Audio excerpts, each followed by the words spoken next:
In a world where the gap between the rich and the poor widens with every tick of the clock, the consequences of wealth disparity are not just numbers on a page. They are lives altered, environments degraded, and societies fragmented. The richest 1% have amassed wealth at an alarming rate, doubling their fortunes to nearly $12 trillion in just a decade, while the rest of the world struggles to keep up.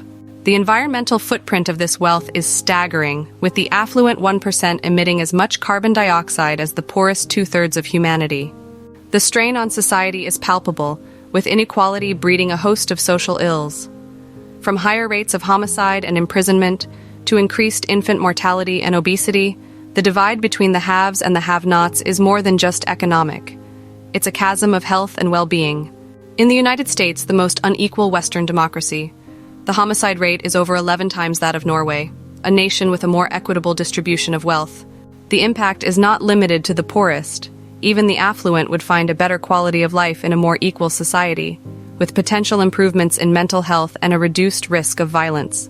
The toll of inequality is not only social, but also economic and environmental. The United Kingdom could save over $100 billion annually by reducing inequalities to the average of the most equal OECD countries.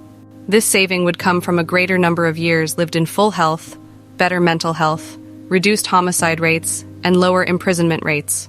Moreover, unequal societies perform worse environmentally, with poor air quality, inadequate waste recycling, and a failure to meet sustainable development goals.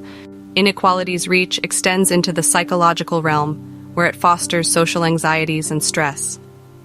The constant comparison, the pressure to keep up appearances, and the fear of judgment are powerful stressors that can double death rates and affect health-related behaviors.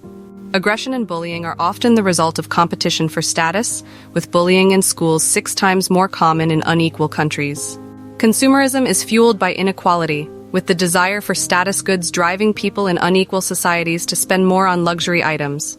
The environmental impact is dire, as the richest 1% produce 100 times the emissions of the poorest half of the global population.